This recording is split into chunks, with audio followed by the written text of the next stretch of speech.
अगर बच्चे को सही समय से नहीं पढ़ाती है और उसके बाद जो खाना का जो शेड्यूल है, जो खाना उसको वितरण अभी अनाज कम देते हैं या किसी भी प्रकार से इससे पैसा जरूर ज्यादा लेते हैं, जैसे एक रियाई कितना 48,000 के महीना। अब जान लीजिए कोई भी लोग कितना भी मेहनत कर ले तो आप इतना बोलिए कि 48,000 रुपया कौन कमाते हैं। तो लिख करके कि आंगनबाड़ी बाल विकास समेकित बाल विकास परियोजना को यानी कि CDPO को यानी कि एक प्रखंड के अंदर में। हेलो फ्रेंड, नमस्कार, आप सभी का बहुत बहुत स्वागत है हमारे Everest coaching centre YouTube channel में। देखिए आज हम आपको बात करेंगे कि आंगनबाड़ी और सरकारी स्कूल और डीलर, या देखिए ग्राम में या हर एक ग्राम में लगभग यह तीनों यानी कि व्यक्ति का नाम आता है और हर एक पंचायत में लगभग जो है ना यानी कि आंगनबाड़ी तो हर एक वार्ड में है और सरकारी स्कूल लगभग भी सभी वार्ड में है और उसके बाद डीलर साहब भी लगभग एक पंचायत में 4-5 से ऊपर सभी जगह दे दिया गया है। और देखिए यह सब लोगों में से अगर कोई लोग गलती कर, जैसे आंगनबाड़ी अगर बच्चे को सही समय से नहीं पढ़ाती है और उसके बाद जो खाना का जो शेड्यूल है, जो खाना उसको वितरण करना है, अगर वह नहीं वितरण करती है और उसके बाद जो वार्ड सदस्य पूछने जाते हैं तो उनको यह बोलती है कि इसमें आपका कोई हक नहीं है। तो आप जान लीजिए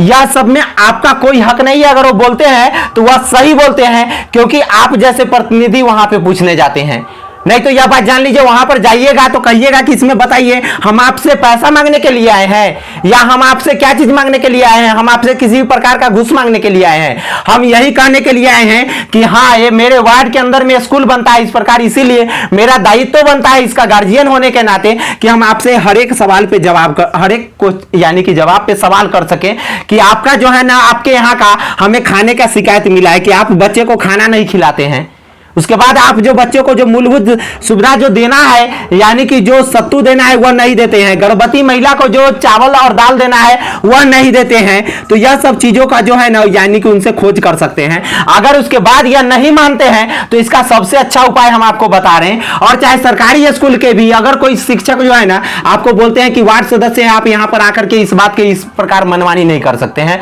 तो जान लीजिए इस प्रकार से इन शिक्षक से है ना इससे कैसे निपटिएगा। या डीलर साहब अनाज कम देते हैं या किसी भी प्रकार से इससे पैसा जरूर ज्यादा लेते हैं, जैसे एक आदमी पर यानी कि बीपीएल परिवार के लोगों से कितना रुपया लेना है, एक आदमी पर 13 या 14 रुपया लेना है, यानी कि बीपीएल परिवार के लोगों पर एक आदमी के 14 रुपया लेना है। अगर इससे ज्यादा एक आदमी पर लेते हैं, ये डीलर साहब या शिक्षक इस स्कूल में नहीं पढ़ाते हैं या किसी भी प्रकार के कोताही करते हैं, या आंगनबाड़ी जो है यह समय से नहीं यानी कि पढ़ाती है और समय से नहीं खोलती है और उसके बाद वहां पे बच्चों की जो है ना किसी प्रकार से यह मनमानी करने का काम करते हैं। जैसे कि आंगनबाड़ी में अभी खाने का अलग अलग दिन खाने का अलग अलग रूटीन है, लेकिन बहुत सारे आंगनबाड़ियों में जो है ना यानी कि खाना नहीं दिया जाता है। और जब खाना नहीं दिया जाता है ना तो इसमें जो है ना एक आंगनबाड़ी को ऐसे तो लगभग 10,000 की महीना ही होती है, लेकिन इस खाना उन्हें को बचा करके मान लेते हैं कि एक आंगनबाड़ी में 40 अगर बच्चे पढ़ रहे हैं ना तो रोज डेली के उनको खाने का पैसा इस 400 बच्चे को कितना रुपया मिलता होगा, कम से कम तो 30 से 40 रुपया मिलता है। अब जान लीजिए यह 30 से 40 रुपया को अगर आप जोड़िए, 40 रुपया को आप जोड़ दीजिए तो 40 रुपये से 40 रुपए से यानी कि 40 रुपया यानी कि एक व्यक्ति का खाना और 40 बच्चा है तो 4 चौका 1600 रुपया। और इस प्रकार से 1600 रुपया का वह केवल क्या करती है यानी कि खाना से इलीगल तरीके से वह पैसा कमाती है। और इस 16 रुपया को आप महीना में जोड़ लीजिए तो 16 तिहाई कितना 48,000 के महीना। अब जान लीजिए कोई भी लोग कितना भी मेहनत कर ले तो आप इतना बोलिए कि 48,000 के रुपया कौन कमाते हैं, लेकिन यह आंगनबाड़ी जो है ना चुप चोरी तरीके से यह खाना को ही केवल बचा करके कितना रुपए की महीना कमाती है 48,000 की महीना। और 10,000 के महीना तो इसको अलग से इसको सरकार के द्वारा दिखावा में दिया जाता है। और उसके बाद इसको चॉकलेट का पैसा तो और भी यानी कि सत्तू का पैसा, यह सब पैसा में से भी इनको यानी कि बचत करने का काम करती है। अब सोच सकते हैं 48,000 और 58,000 रुपया के महीना कौन लोग कमाते हैं। इसीलिए इनसे क्वेश्चन तो जायज है, इनसे क्वेश्चन बनता है। आंगनबाड़ी से एक एक लोग जाकर के क्वेश्चन कीजिए और जब इस प्रकार की यह मनमानी करें ना तो सबसे पहला तो इसका दवा है कि आप ग्राम सभा कीजिए।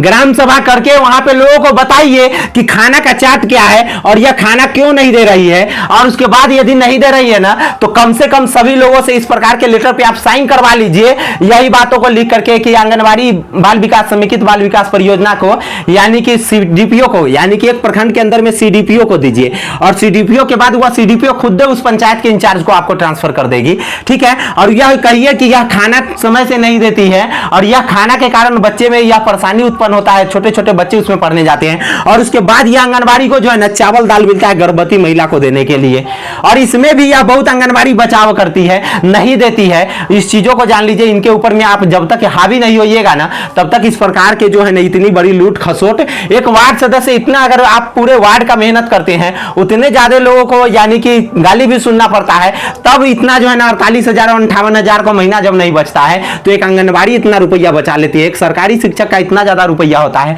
लेकिन पता है एक स्कूल में कम से कम यदि 200 विद्यार्थी भी है, इस जान लीजिए 200 विद्यार्थी को 7वां 8वां तक के विद्यार्थी सबको 40 रुपया अगर खाने को मिलता है तो कितना हो गया, 4 दूनी 8, यानी कि 8,000 रुपया के रोज। और 8,000 रुपया के रोज से आप इसको जोड़ दीजिए, यानी कि कितना दिनों का, इससे जोड़ लीजिए कि कितना रुपया का ये लोग घपलाबाजी करते हैं अगर लोगों को वहां पे नहीं जाते हैं। और जान लीजिए जो लोग नहीं जाते हैं उनका भी ये लोग अटेंडेंस बना करके वहां डीओ ऑफिस भेजते हैं, और जब अटेंडेंस बना रहेगा ना तो उनको तो क्या चीज मिलेगा, खाने का पैसा मिलवे करेगा। और जब खाने का पैसा मिलेगा, लोग नहीं खाएंगे तो पैसा कहां जाएगा, अपना पॉकेटवा में जाएगा। तो इसीलिए इनके ऊपर सवाल बनता है, और जब सवाल बनता है तो इनसे प्रश्न भी जरूर बनता है, और प्रश्न बनता है तो इनको उत्तर देना अनिवार्य है। अगर ये उत्तर नहीं देते हैं तो ग्राम सभा के द्वारा ही इनका आंगनबाड़ी ये रद्द करवा दीजिए, और नहीं तो कहिए कि इस प्रकार के आपको सुविधा देना पड़ेगा, चाहे किसी भी हाल में देना है। और नहीं देंगे तो आप लोग जरूर इस बात के लिए क्वेश्चन कीजिए, वहां पे लोगों को जागरूक कर दीजिए। वे लोग जो है ना यानी कि सबसे पहले इनसे पूरा हिसाब ले लेंगे। दूर यानी कि जानवे करते हैं लोगों में जब भड़क की भावना आ जाता है, जब इस प्रकार के उनके जब आ जाएगा सच्चाई की भावना तो क्या करेंगे। सो धन्यवाद, फिर मिलेंगे नेक्स्ट वीडियो में, तब तक के लिए जय हिंद।